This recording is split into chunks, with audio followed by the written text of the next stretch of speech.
McMahon line. पूर्वी sector में McMahon line को भी नहीं मानता है चीन। अब बात उस पूर्वी सेक्टर की जहां चीन पूरे अरुणाचल प्रदेश पर अपना दावा करता है। चीन इसे दक्षिण तिब्बत का हिस्सा मानता है। चीन तिब्बत और अरुणाचल प्रदेश के बीच की मैकमोहन लाइन को भी नहीं मानता। 1140 किलोमीटर लंबी मैकमोहन लाइन भूटान से हिमालय के साथ साथ ब्रह्मपुत्र नदी के महान मोड़ तक जाती है। वहीं भारत मैकमोहन लाइन को चीन के साथ अपनी अस्थायी सीमा रेखा मानता है, जबकि चीन इसे नकारता है। चीन का कहना है कि उसने 1914 में हुए शिमला समझौते पर हस्ताक्षर नहीं किया था, इसलिए वो मैकमोहन लाइन को अस्थायी सीमा रेखा नहीं मानेगा। शिमला समझौता और मैकमोहन लाइन का निर्धारण। दरअसल शंघाई क्रांति के बाद 1911 में चीन में मंचू साम्राज्य का पतन हो गया। उसके बाद 1913 में तिब्बत ने अपनी स्वतंत्रता की घोषणा कर दी। इसके बाद भारत के पूर्वी हिस्से से सटे तिब्बत के साथ सीमा निर्धारण के लिए 1914 में ब्रिटेन, तिब्बत और चीन के प्रतिनिधियों की शिमला में बैठक हुई।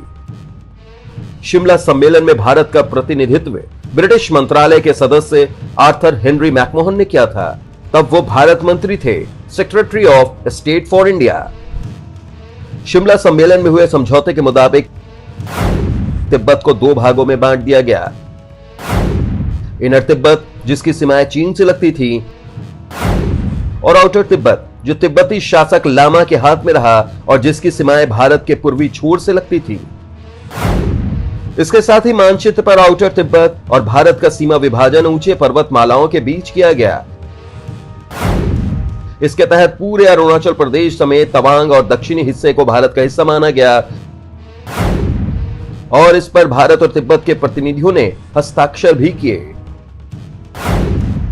1937 के सर्वे ऑफ इंडिया ने अपने नक्शे में मैकमोहन लाइन को आधिकारिक सीमा रेखा मानते हुए इसे भारतीय क्षेत्र माना।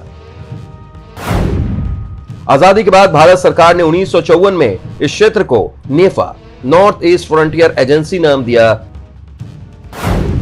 और 1972 में इसे केंद्र शासित प्रदेश का दर्जा देते हुए इसका नाम अरुणाचल प्रदेश रख दिया। 1987 में अरुणाचल प्रदेश को पूर्ण राज्य का दर्जा मिला। हालांकि चीन ने विरोध करते हुए शिमला समझौते पर हस्ताक्षर करने से इनकार कर दिया। उसका कहना था कि तिब्बत चीन का हिस्सा रहा है और वो एक स्वतंत्र देश नहीं है। दरअसल 1949 में चीन में साम्यवादी सरकार की स्थापना होने के बाद से ही चीन ने इस क्षेत्र पर अपना अधिकार जताना शुरू कर दिया और तब से लेकर अब तक मैकमोहन लाइन सीमा विवाद दोनों देशों के बीच प्रमुख मुद्दा बना हुआ है।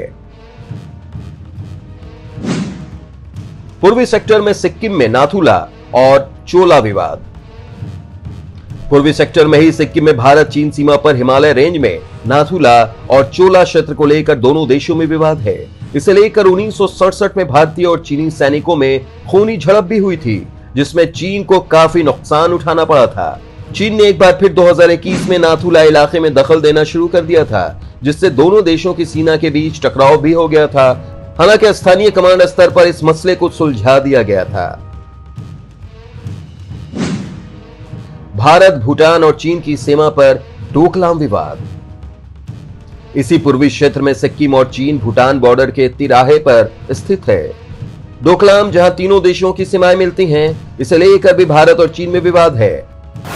दरअसल डोकलाम एक पठार है जो भूटान के हा घाटी, भारत के सिक्किम और चीन के यदोंग काउंट के बीच में है। यह भारत के नाथुला दर्रे से मात्र किलोमीटर की दूरी पर है। डोकलाम को भूटान और चीन दोनों अपना क्षेत्र मानते हैं, जबकि भारत डोकलाम को भूटान का हिस्सा मानता है। सामरिक रूप से डोकलाम भारत के लिए काफी महत्वपूर्ण है। यही वजह है कि जब 2017 में चीन ने इस इलाके में डोकाला दर्रे के पास सड़क निर्माण का कार्य शुरू किया था, तब भारत और चीन के बीच संबंध काफी तनावपूर्ण हो गए थे। हालांकि भारत के कड़े विरोध के बाद चीन को सड़क निर्माण का कार्य रोकना पड़ा। भारत का इस क्षेत्र पर कोई दावा नहीं है, लेकिन भारत और भूटान के बीच साल 1949 में एक संधि हुई थी, जिसमें तय हुआ था कि भारत अपने पड़ोसी देश भूटान की विदेश नीति और रक्षा मामलों में मार्गदर्शन करेगा। यही वजह है कि चीन द्वारा भूटान की सीमा के अतिक्रमण पर भारत भूटान के साथ खड़ा नजर आता है। पश्चिमी और पूर्वी सेक्टर के अलावा मध्य सेक्टर में भी भारत चीन के बीच सीमा विवाद है। मध्य सेक्टर में उत्तराखंड और हिमाचल प्रदेश के इलाके आते हैं, जहां भारत चीन की 625 किलोमीटर सीमा आपस में मिलती है। इस इलाके में दोनों देशों की सीमा लद्दाख से नेपाल तक जाती है। इस क्षेत्र में शिपकिला, कोरिक इलाके, पुलाम, ठागला, बाराहोती, कुंगरी बुंगरी, लाल लापथाल और सांगा के आसपास के इलाके विवादित हैं। हालांकि पश्चिमी और पूर्वी क्षेत्र की तुलना में मध्य क्षेत्र में ज्यादा तीव्र विवाद नहीं है।